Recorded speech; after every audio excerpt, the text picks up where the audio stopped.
dans les vagues écumeuses de Biarritz, où l'océan Atlantique frappe les falaises basques avec une fureur rythmée, une voix s'est élevée pour conquérir les écrans français.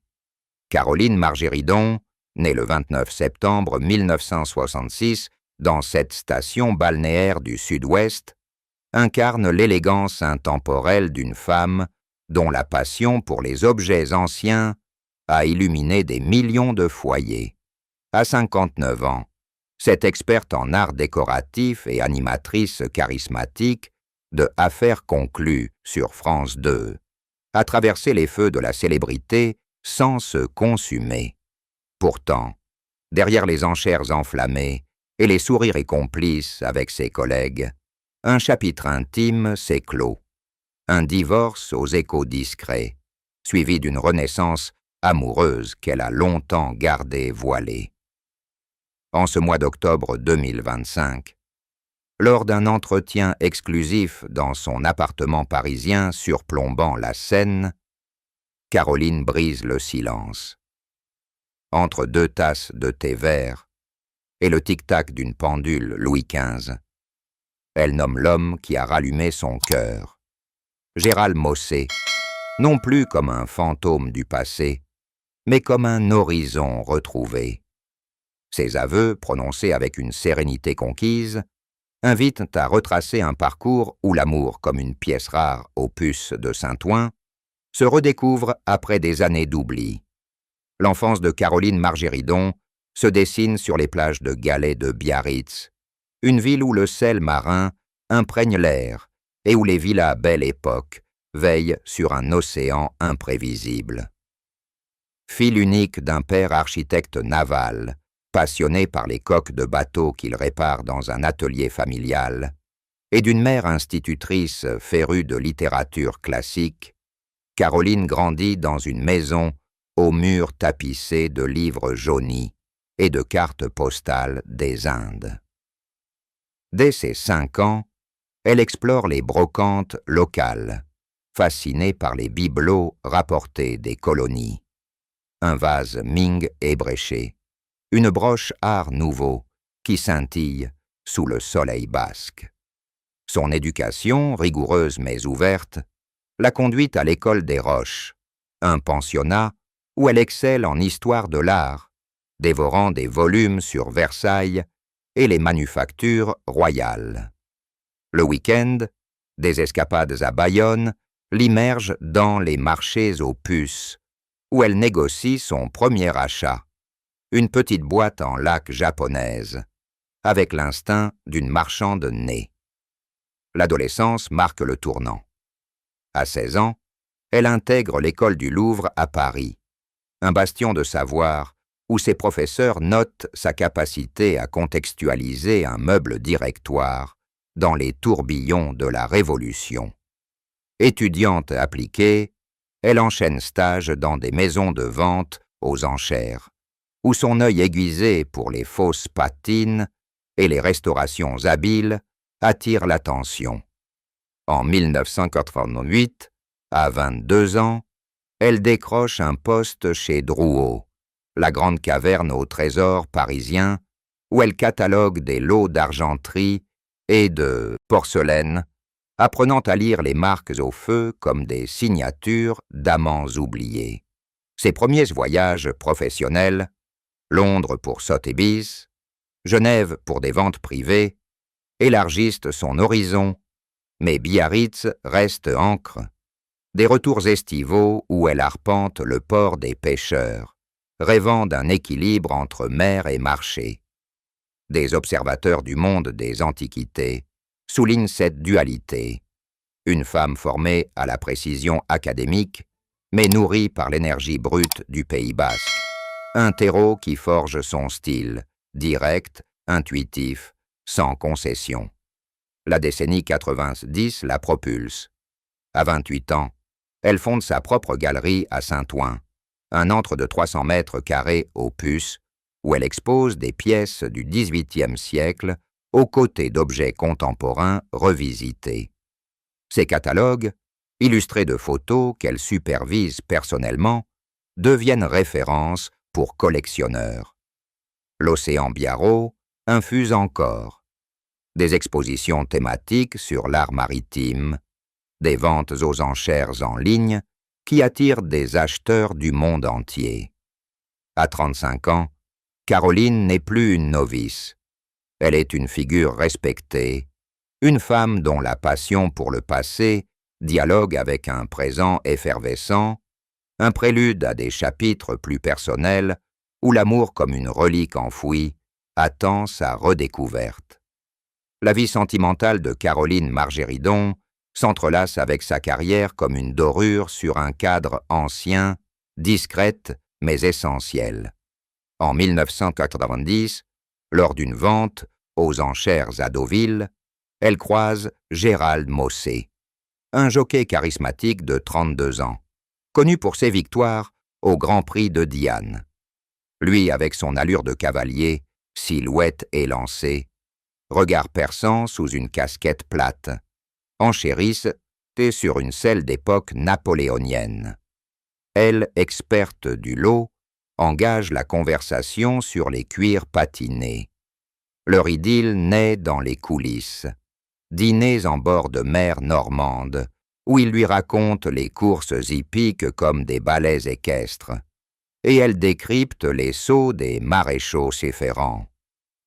Mariés en 1992 dans une chapelle basque à Biarritz, entourés d'une poignée d'amis du monde équestre et des antiquités, ils s'installent dans une maison de maître à Neuilly, un havre où meubles chinés côtoient trophées de course. La naissance des enfants consolide ce duo.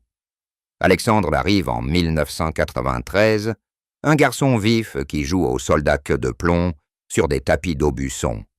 Victoire suit en 1996, une fillette curieuse qui dessine des chevaux sur des carnets reliés en cuir.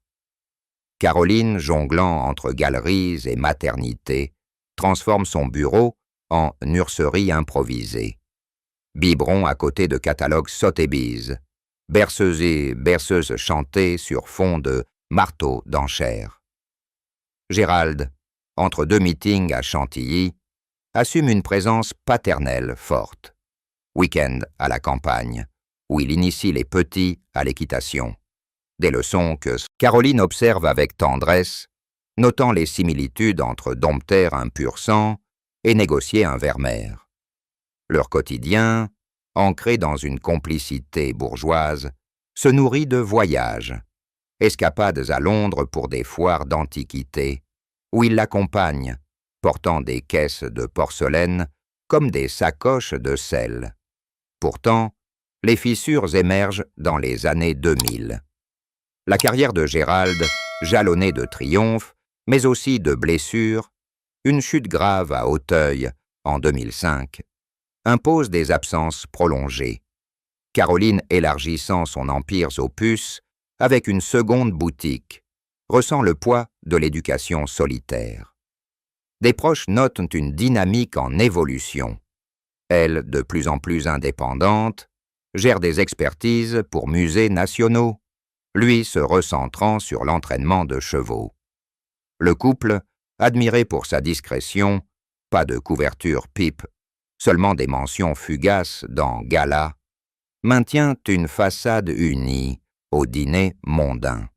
Analysant rétrospectivement, des biographes du petit monde parisien y voient un équilibre précaire.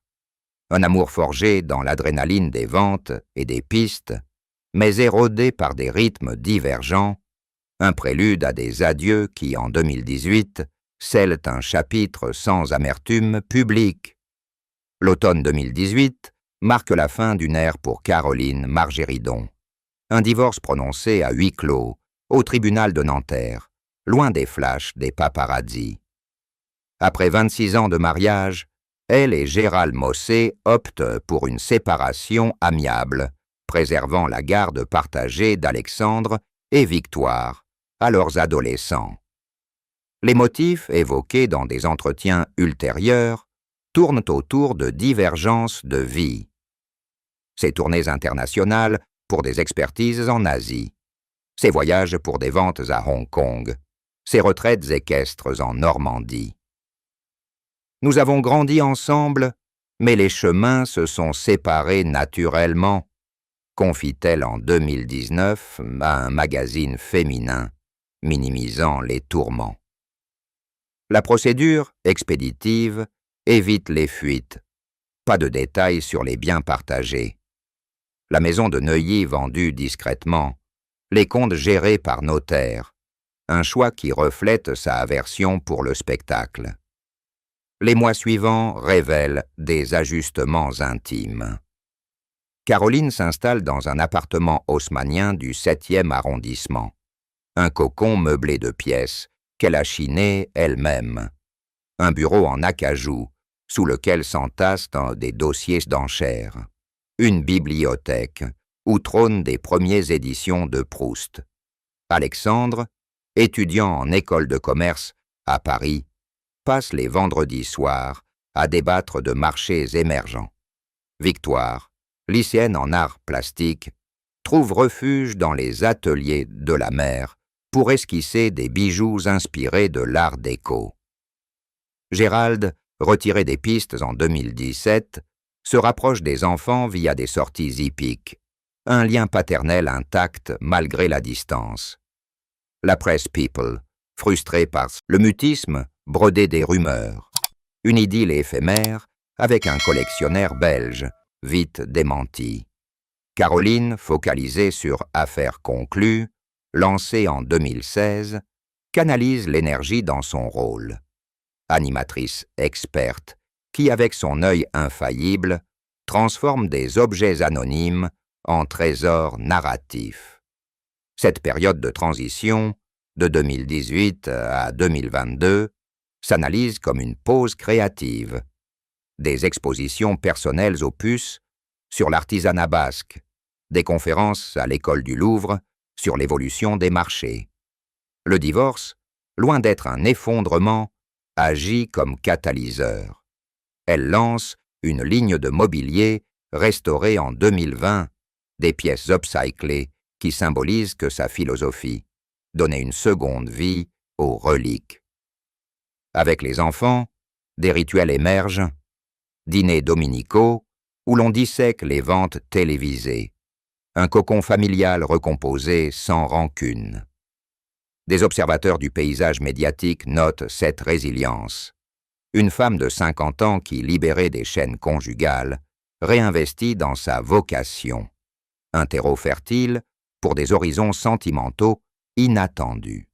C'est en mai 2023, lors d'un gala équestre à Chantilly, organisé au profit d'une fondation pour jeunes jockeys, que Caroline Margéridon recroise le chemin de Gérald Mossé, non comme ex-époux distant, mais comme un homme transformé par le temps. Le château de Chantilly, avec ses écuries royales et ses pelouses impeccables, sert de décor. Elle invitée pour expertiser des selles d'époque offertes à la tombola. Lui, conférencier sur l'histoire hippique, sa voix grave résonnant sous les voûtes gothiques. Leur échange, initialement professionnel, une discussion sur un mort en argent massif du 18e, dérive vers des souvenirs communs. Les week-ends basques, où il l'emmenait galoper sur les dunes d'Hossegor. Il avait changé, plus serein, les traits adoucis par les années, relate-t-elle dans l'entretien d'octobre 2025, un sourire fugace éclairant son visage. Des cafés subséquents à Paris, dans un bistrot du Marais, ravivent une flamme assoupie, confidence sur les enfants, rire sur les extravagances des enchères. Cette reconnexion n'est pas impulsivité. Elle mûrit en correspondance discrète, messages sur des applications sécurisées, où il partage photos de ses chevaux à l'entraînement, elle envoie lien vers des ventes de harnachements rares. En juillet 2023, un dîner à Biarritz scelle l'évidence. Sous les arcades du port, face à l'océan qui berça leur jeunesse, ils admettent l'évidence d'un amour recomposé. Gérald, à 65 ans, a embrassé une vie post-piste. Éleveur de pur sang en Normandie, père attentionné pour Alexandre et Victoire, qui, informés en famille, accueille cette évolution avec maturité. Les enfants ont été notre boussole. Sans leur approbation, rien n'aurait avancé, précise Caroline, soulignant des dîners préparatoires où Victoire, désormais designer, dessine des alliances symboliques, des anneaux entrelacés évoquant selles et serrures anciennes. L'intimité se tisse patiemment. Vacances en Corse, en août 2024, où il randonne des sentiers maquisés, main dans la main. Week-end à Deauville où il l'accompagne à des ventes hippiques, observant ses négociations avec admiration renouvelée.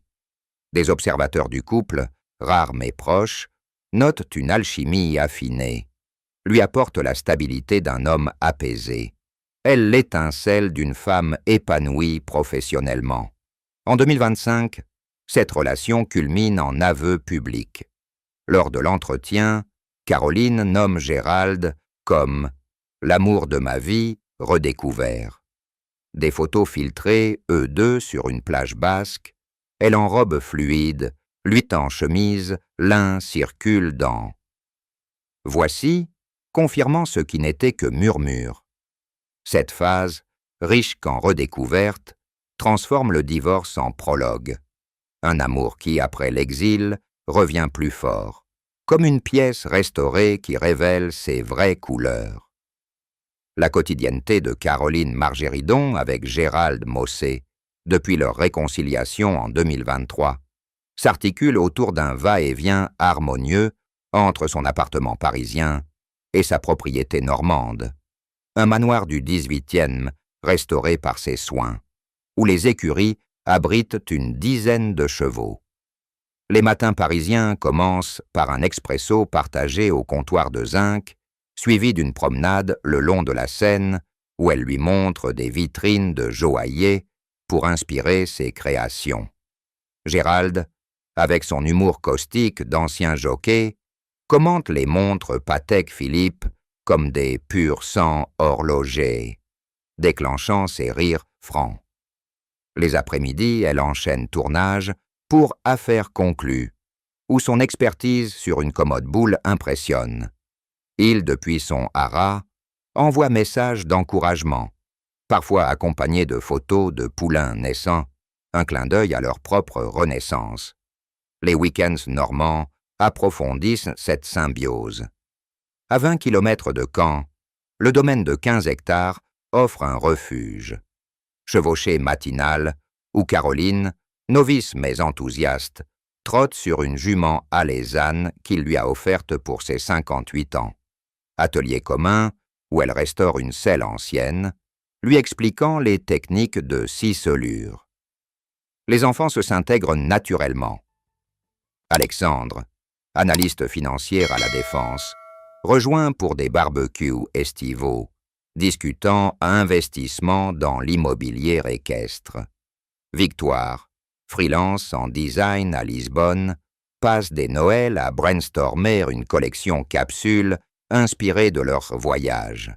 Des foulards imprimés de motifs hippiques et floraux. Des dîners familiaux, arrosés de cidre AOC, scellent ses liens. Toast à la résilience, où Gérald évoque ses chutes de jeunesse comme métaphore de leur parcours.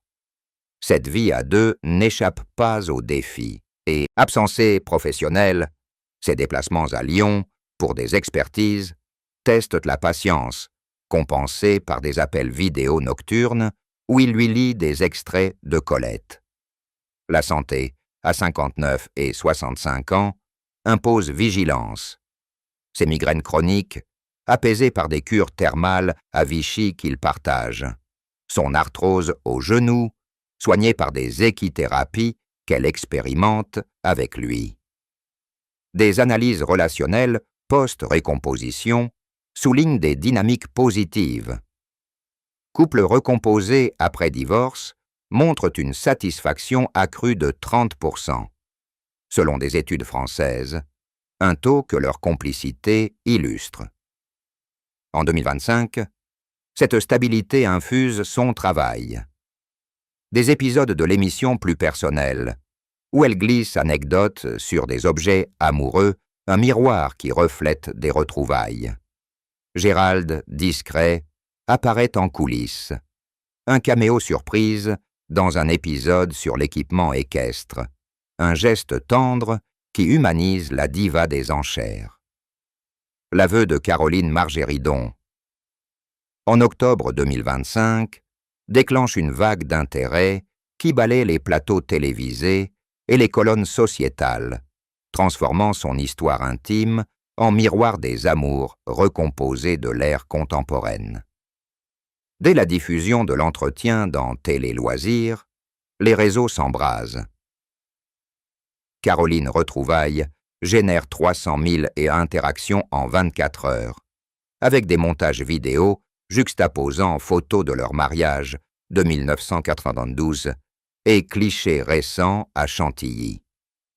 Revista comme closer, dédiant des doubles pages. Couverture où elle pose seule, regard complice vers l'objectif, accompagné d'analyses sur l'amour qui renaît des cendres. Émissions comme C'est à vous sur France 5 invitent des expertes. Psychologues qui dissectent les facteurs de succès-confiance reconstruites, enfants alliés, citant des statistiques de l'INSEE sur les secondes unions après 50 ans, en hausse de 25% depuis 2010. Les réactions familiales modulent le cœur public. Alexandre, en post LinkedIn, salue la sagesse d'une seconde chance, partageant une anecdote sur un barbecue normand où Gérald lui a appris à parier sur des courses virtuelles. Victoire, plus expressive sur Instagram, publie un dessin stylisé d'un cheval et d'une malle ancienne, entrelacés, captionnés, cycles éternels. Gérald, fidèle à sa réserve, se limite à un tweet laconique. L'amour comme une belle épreuve se gagne avec le temps. Des contemporaines du petit écran, Sophie Davant, compagne de longue date dans l'audiovisuel, commente en off. Caroline incarne la femme libre qui ose. Son retour avec Gérald est une leçon de vulnérabilité. Critiques émergent. Des féministes en ligne questionnent la régression vers un ex, mais la majorité célèbre. Un pic d'audience pour Affaires conclues post-aveu, avec téléspectateurs touchés par cette authenticité. Le paysage culturel amplifie les ondes. Un podcast sur France Inter, Amours en réaction, lui consacre un épisode où auditrices partagent leur recomposition, boostant les dons à des associations de médiation familiale. À Biarritz, la mairie locale annonce une expo temporaire sur l'art basque en 2026, avec Caroline comme marraine, un clin d'œil à ses racines. Ses enfants, pivots affectifs, organisent un week-end surprise en octobre. Un dîner aux chandelles dans un château loirien, où toasts succèdent au rire, un rituel qui scelle l'approbation. Des sociologues médiatiques notent l'impact. Dans une France où les divorces post-50 augmentent, son récit désacralise la rupture, promouvant la fluidité amoureuse. En coulisses de tournage, collègues comme François Rollin taquinent « Tu as vendu l'enchère de ta vie ». Ces résonances, un kaléidoscope de soutien et de questionnement, transforment l'aveu en manifeste. Caroline, de figure télévisuelle, devient symbole d'une maturité audacieuse. À 59 ans, les jours de Caroline Margéridon avec Gérald Mossé s'étirent comme un horizon basque, mêlant projets concrets à des rêves flous. Un canevas où leur amour recomposé infuse ambition et sérénité. Immédiatement, une collaboration émerge. Un livre coécrit pour 2026, Objets et épreuves, où elle décrypte des reliques hippiques, celles de légendes, trophées en argent, tandis qu'il narre les coulisses des pistes. édité par Flammarion.